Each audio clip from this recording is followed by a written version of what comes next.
All right, we are going to dive into the Fifth Commandment. So have your note sheets ready, have a small catechism handy, and here we go.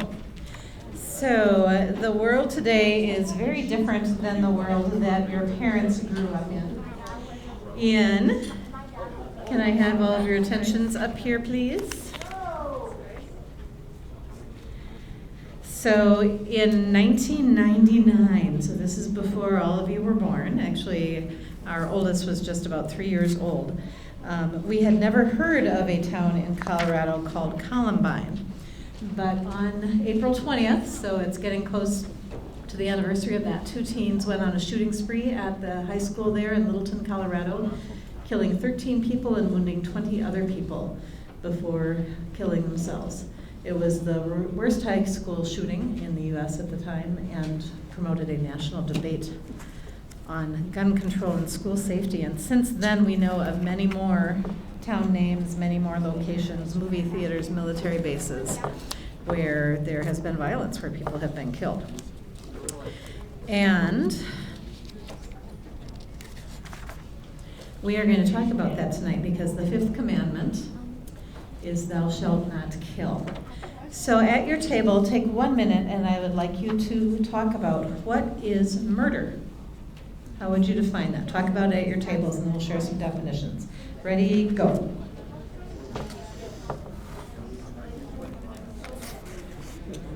Very good.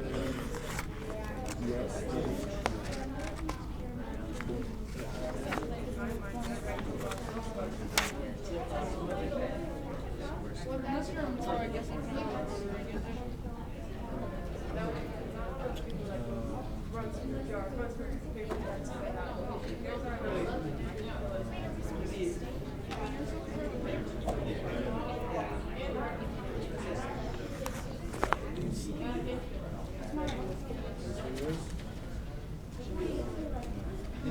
All right, what are some ideas or words that come to mind when you try to define murder? Yes? There's three types and a bunch of subtypes, but the main 3 types are physical, mental, and emotional. So you could kill in multiple ways. What other ideas came up in your conversation? Depression, because there are a lot of teens struggling with depression, who can't get help. So depression, They make the tough choice to commit suicide. that especially if they can't get help, that's really, really hard. They can't get help. What other things came up in deciding what is murder? Yeah, Sarah? The killing of everything that is alive, they said, yeah. And when I did, the online search, right, here's the definition I came up with. They said the unlawful, premeditated, which means like you intended to do it, right, you meant to do it, killing of a human being by another, but perhaps not only people. And then I liked the idea of looking at murder beyond the physical. So certainly, actually taking a life is murder, but we're going to chat a little bit about some of these other areas and challenge your thinking a bit, maybe. So what would, just like physical harm, something like rape or bullying could be a physical way of murder. How about emotional, the words that we use, put downs or gossip, or neglecting someone or ignoring someone? Or spiritually, what are the ways that we die spiritually, or maybe discourage someone else from growing in their faith, or other people discourage us from growing in our faith? So all of that is backdrop as we talk about the Fifth Commandment, you shall not murder. And we are going to think about this in another way too, that this is God's gift of life, and that is a blank for you on your fill-in sheet. Another way to look at this commandment is God's gift of life, and this commandment is about protecting life.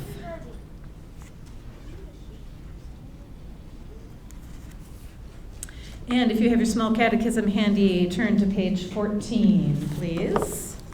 The beginning are the quick summaries. of the commandments?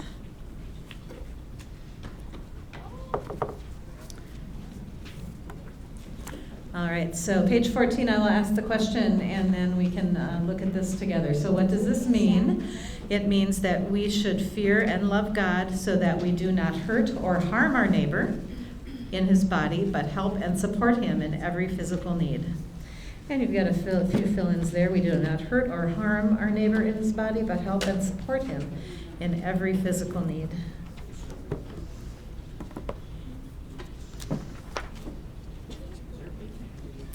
And as we talk through the rest of these commandments, we are going to see one word in particular, one idea in particular, coming up a lot. And that is the idea of our neighbor. So at your table, talk about who is your neighbor and why does God care so much about the neighbor? Ready, go.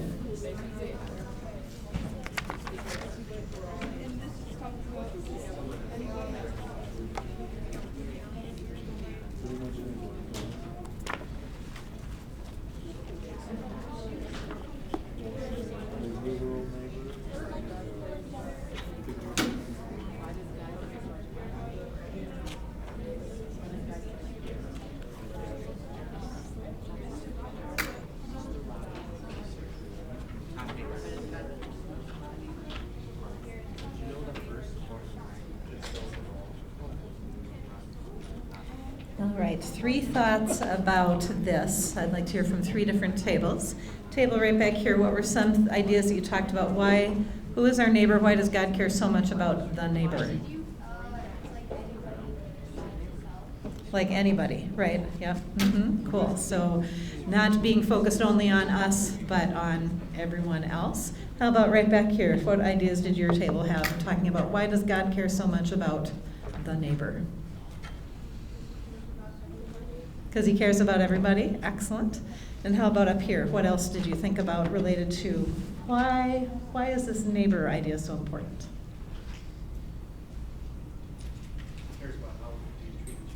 Yeah, he cares about how we treat each other.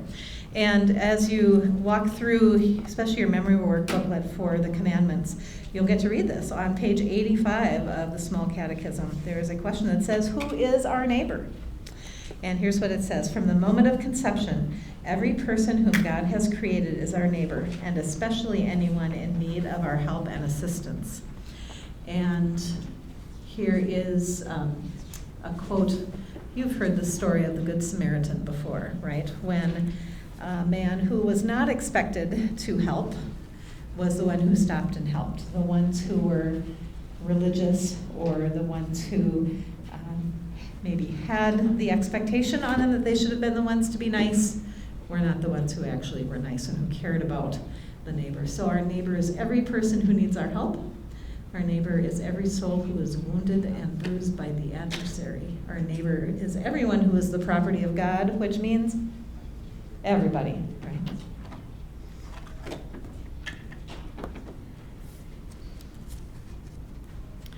So God created us to be his working hands in the world, right? God can swoop in and do anything he wants to, and he still often chooses to use us, right, to be the ones who are taking care of his people.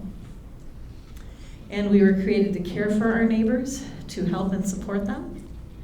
And when we don't live out that care, we break the 5th commandment. So we are wanting to not only look at the commandments as far as what it's telling us not to do, but then how do we live that out? What's the opposite of that? So how do we care for our neighbor instead of killing them? So here are some things that God forbids in the 5th commandment. So we fear and love God by not harming our neighbor.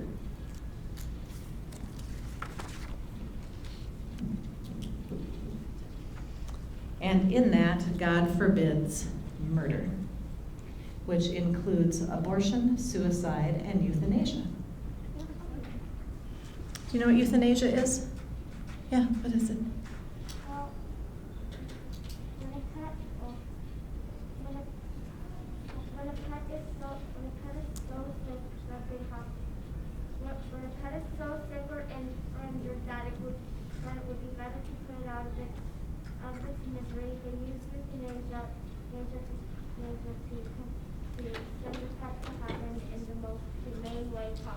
Right, so for animals, sometimes maybe you've had a pet who was euthanized, which sometimes they say was put to sleep. Either way, it's icky, right? It's no fun to have that happen to your pet. So here in particular, this refers to people.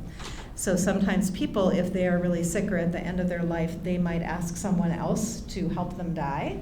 And that is something that God would say, I gave you the gift of life. I'm the one who gets to decide when that is over here. So it is time for story time with Amy. I would like you to put on your imagination caps and think back about 80 years ago, a long time ago. And the Great Depression was just coming to an end. So everyone learned about that a little bit in school, right? Lots of people didn't have jobs. Lots of people lost their home, had a hard time having food and all those kinds of things. And it is starting to come to an end partly because the United States is getting involved in a little war. Russia had invaded Poland. Maybe sounds not too unfamiliar, right? At that point, that escalated into World War II. And at that time, there were a lot of people, compared to now, a lot more people lived in small towns and on farms. And there was a young man, a few years older than you. He was a young man in high school. And he grew up on a farm. And through some church activities, he met a young woman he thought was pretty cool. She didn't live in the same town, but they went to the same youth group activities. Because when you had small towns, they would often join together, right, for various youth group activities. They liked each other so much that when it was his senior year, he invited her to prom, even though she was a junior. So she got to go to a different school, went to his prom. Well, right about that time was when this whole World War II thing was happening. So he was in the Army and served in Europe for quite a while. He thankfully had learned how to type, which meant that he got to be the company clerk. So he was not fighting, but he got to be the record keeper for his company.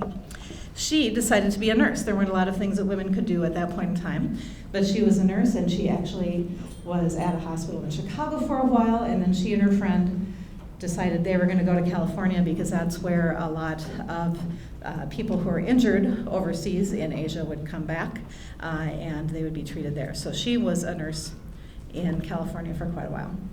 At the end of the war, they had still been able to stay in touch, and they decided to get married.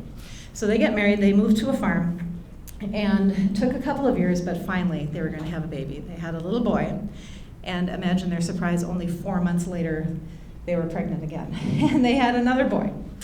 A couple of years down the road, they had a girl, kind of thought their family was all set, and then she was almost in her mid-30s, and at the time, that was getting to be a little old to have kids, right? Not a lot of people had kids then. And she was pregnant again. And it was almost time for the baby boy to be delivered, but he did not live. And actually, she nearly died. Something ruptured, and because of the rupture inside of her, that's why the baby died. He wasn't able to have oxygen. And at that point, the doctor said, do not have any more children. Like, it's too dangerous for you. You should not get pregnant again, ever. Well, let's see. Down the road, it was about 7 years later, and she discovered that she was pregnant. She was so nervous. She did not want to tell her mom because she knew that mom would say, like, you're in trouble. Don't do this. You weren't supposed to have a baby. And she was 45 at the time, which especially then was very old to have a baby. She went to the doctor, and the doctor told her that he could get her a ticket to go to Chicago because that was the place that you could go to have an abortion because it was too dangerous for her to have the baby. I first heard this story at Thanksgiving when I was about 16 years old, and it was my dad telling the story because I was that baby. We were having a political discussion at the table at Thanksgiving, and my dad said how much he was against abortion and how glad he was that they had not done that. It is important for you to know that no matter what happens in your life or in the life of a friend or a family member, God's grace is big enough to cover whatever you do. You are going to know people who make decisions that they are deeply, deeply sorry for. Things that they don't understand the consequences of at the time. And you will find people who have maybe chosen to have an abortion and they are very broken inside. And they need to know, and you need to know, that God has forgiveness for that. God protects his gift of life and loves us so much that he sent Jesus to pay the price for all of those things that we do wrong. So we know that God blesses us and preserves us, provides for us when we preserve that gift of life. And in addition to physical life, God knows that words can hurt us as well. So again, we fear and love God by not harming our neighbor and by not doing things or saying things that injures or endangers another person's life. I don't know if you'll be able to see this, so I will read some of it for you. I am proud to say I've never broken the Fifth Commandment. And there's a little sibling saying, "Sis, may I offer you?" And she says, "Shut your face, you little maggot, and get out of my room." Like I said, I've never killed anyone. And then at the bottom, he was trying to offer her some candy. But she was pretty unkind with her words.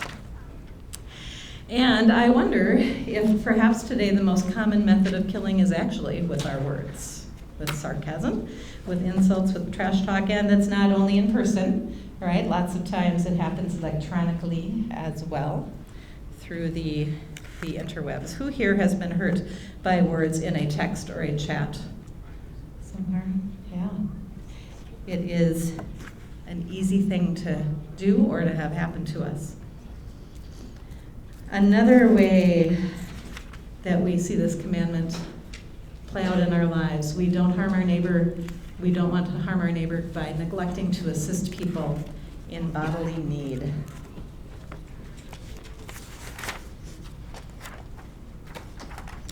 And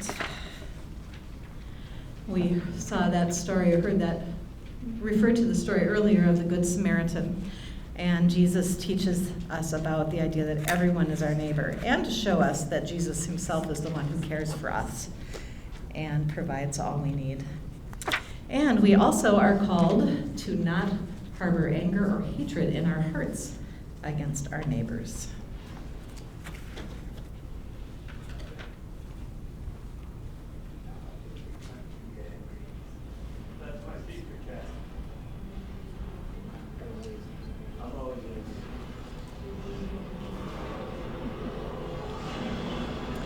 Now, just because I love the Avengers does not mean that it's cool to always be angry, right?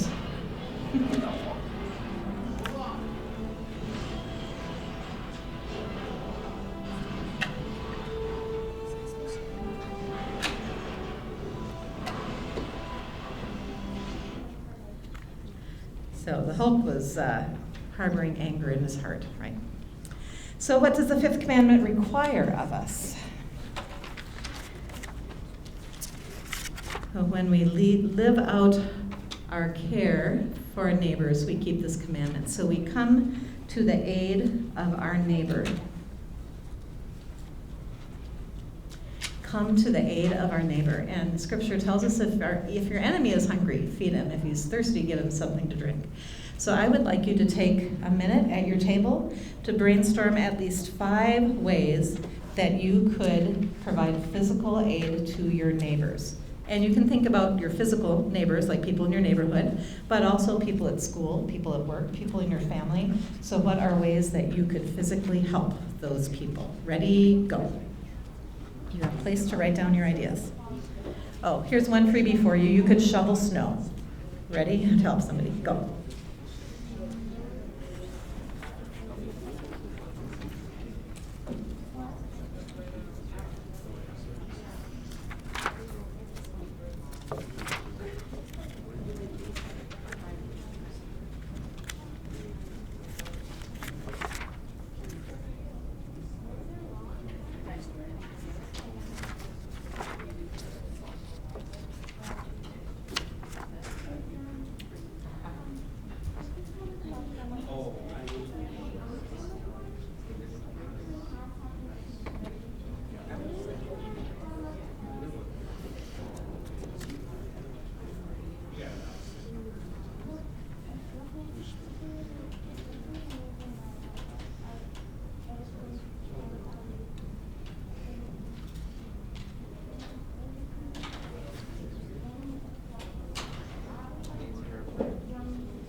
What are some ideas you have thought of?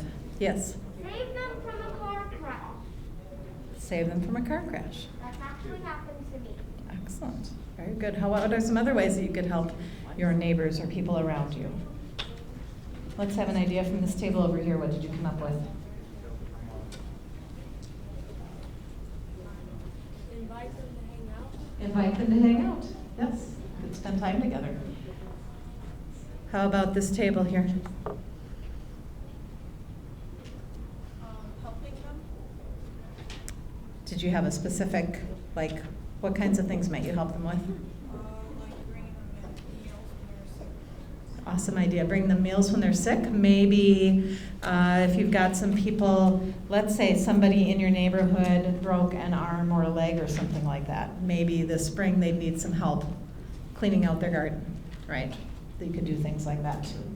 Other ideas? Yeah. Help them up the stairs. Yep, help them up the stairs. Maybe, have you ever seen somebody, let's see, maybe somebody with a walker or somebody on crutches and they're trying to get groceries, even from the shopping cart into their car, right? You can help with things like that too. The next way that we can live out the Fifth Commandment is by speaking in a way that helps and defends our neighbor.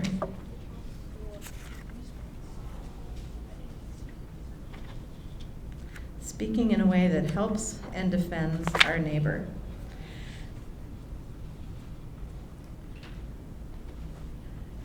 So I would like you each to think of, and you have space to write it down, what are 3 times that you can think of in your kind of routine that you might have trouble using insults or sarcasm or tearing down people with words? So take a moment, think about that, jot those down, talk about them at your table, and then help each other brainstorm.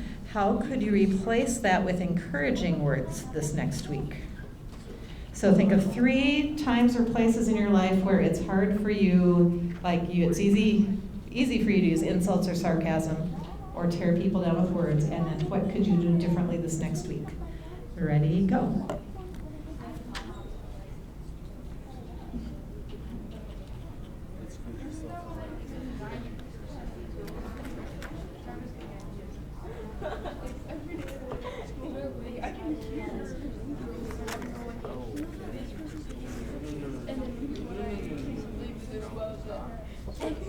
Why are you listening to us? I'm like, you're yelling at me. How are you listening to us?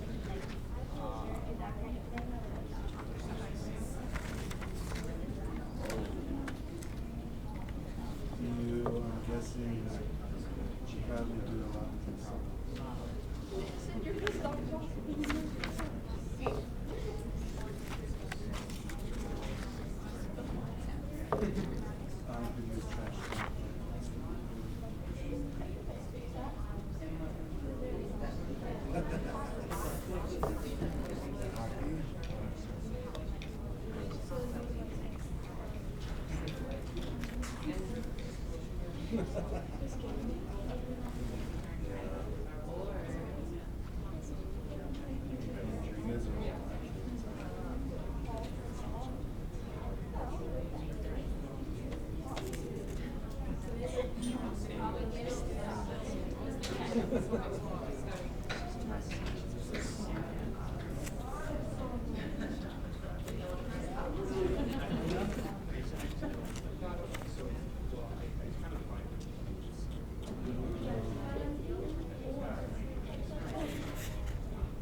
One more thing the Fifth Commandment requires of us is to treat our neighbor with kindness and compassion. Kindness and compassion. I'll now take another minute to brainstorm 3 more ways that you could be kind and compassionate to people around you. And think about home, school or work, church, and your community. neighborhood, and so forth. 3 ways you could be kind and compassionate beyond what you've already written down. Ready, go.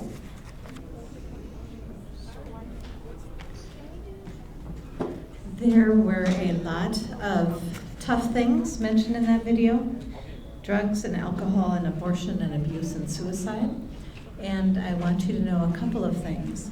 One is that if you are struggling with something, big or small, come talk to an adult. Your small group leader, talk to me, talk to one of the pastors, godparent, parent.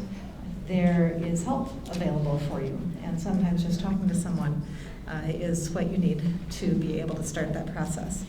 And also, God's grace is big enough to cover all of our sins, each and every one of them. He offers us that forgiveness. And Jesus actually taught about the Fifth Commandment, and I'd like to read that to you. Listen to what Jesus says, and he really puts an importance on preserving relationships. He said this: "You have heard that it was said to those of old, 'You shall not murder, and whoever murders will be liable to judgment.'" But listen to how Jesus expands that beyond physical killing. "But I say to you that everyone who is angry with his brother will be liable to judgment. Whoever insults his brother will be liable to the council, and whoever says 'you fool' will be liable to the fire of hell.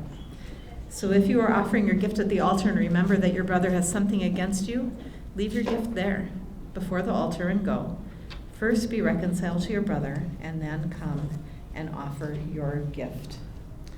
As you close in prayer today, I would like you, there's some ideas on your sheet that refer back to some of those things that we talked about, some of the ideas of how we can be kind and compassionate to one another, and include those in your closing prayer time at your tables.